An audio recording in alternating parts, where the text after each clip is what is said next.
ایک بہت مشہور مقدمہ انگریزوں کے زمانے میں بہاولپور میں چلا تھا. ایک شخص نے اپنی بچی کا نکاح کر کے کسی کو دیا اور رخصتی نہیں ہوئی تھی. نکاح کے بعد وہ بندہ قادیانی ہو گیا، مرتد ہو گیا.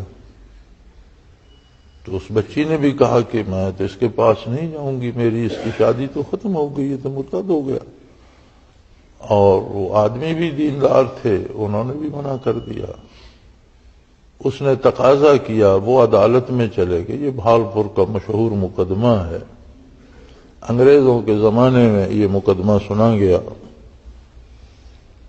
بعد میں علماء نے اس کی ساری کاروائی جمع کی. وہ بڑی بڑی اتنی موٹی جلدوں میں، 4-5 جلدوں میں وہ مقدمہ بہاولپور مشہور ہے. اور ہم نے ساتھیوں سے مل کر کوشش کی تھی الحمدللہ کہ اس کی تلخیص نکالی جائے، کہ اتنی بڑی بڑی جلدیں پڑھنا سب کے لیے آسان نہیں تھا. تو اس کی تلخیص بھی یہاں شائع کی ادارے نے، دارالعرفان نے، ہونی چاہیے، لائبریری میں مل جانی چاہیے. تو اس مقدمے کی ساری بنیاد اس بات پر تھی کہ یہ مرزائی ہو کر، قادیانی ہو کر مرتد ہو گیا ہے اور نکاح نہیں رہا. اس میں بڑے صغیر کے چوٹی کے علماء اس میں تشریف لائے. حتیٰ کہ سید انور شاہ کشمیری رحمۃ اللہ تعالی علیہ دیوبند سے تشریف لائے. آپ بہت ضعیف تھے، لیکن جو علماء بحث میں حصہ لے رہے تھے ان کی مدد فرماتے تھے.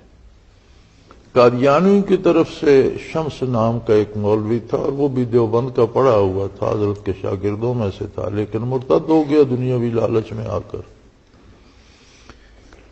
تو ایک موقع پر علماء اسلام نے اس قادیانی کی جھوٹی نبوت کے ثبوت میں یہ دلیل بھی پیش کی کہ اس نے تو انگریزوں کے رسومات کو دین کہا ہے اور انگریزوں کے رواج کی پیروی کی ہے اور ملکہ برطانیہ کا دعاگو بنا ہوا ہے.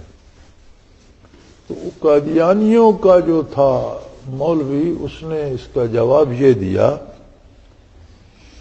کہ نبی کریم صلی اللہ علیہ وسلم کی خدمت میں بھی کوئی قاصد آیا تھا کسی ملک کا، اور جس سے حضور بہت ناراض ہوئے. تو اس نے کہا کہ حضور صلی اللہ علیہ وسلم نے فرمایا کہ قاصدوں کو قتل نہیں کیا جاتا، ورنہ میں تمہارے قتل کا حکم دیتا. تو یہ قاصدوں کو قتل نہ کیا جانا زمانہ جاہلیت کا اور عہد کفر کا رواج تھا. تو حضور نے بھی رواج کی پیروی کی ہے. تو یہاں جو علماء اہل سنت تھے ذرا ٹھٹکے. تو سید انور شاہ کشمیری رحمۃ اللہ علیہ کھڑے ہو کر انہوں نے فرمایا کہ محمد الرسول اللہ صلی اللہ علیہ وسلم اللہ کے نبی اور رسول تھے اور ساری انسانیت کی طرف تھے. اور انہوں نے اعلان فرمایا تھا ایھا الناس انی رسول اللہ الیکم جمیعا. اور ان کے حق میں قرآن نے فرمایا تھا ما ینطق عن الہوی ان ھو الا وحی یوحی. لہذا اگر کوئی سابقہ رواج دنیا میں تھا اور اسے حضور نے قبول کیا تو حضور نے وحی الہی سے قبول کیا. جب حضور نے قبول کیا تو وہ رواج نہیں رہا، وہ دین بن گیا. تمہارا تو نبی کبھی کہتا ہے عارضی نبی ہوں، کبھی کہتا ہے ذلی نبی ہوں، کبھی کہتا ہے بروزی نبی ہوں، کبھی کہتا ہے میں مستقل نبی نہیں ہوں. تو اس میں تو وہ قوت نہیں ہے کہ یہ رواج کو دین بنا دے. لیکن حضور تو امام الانبیاء تھے. اگر پہلے رواج تھا تو جب حضور نے قبول فرمایا وہ دین ہو گیا. تو دنیا کے سارے امور جب حضور صلی اللہ علیہ وسلم کی اطاعت میں ڈھل جاتے ہیں تو دنیا نہیں رہتے، دین ہو جاتے.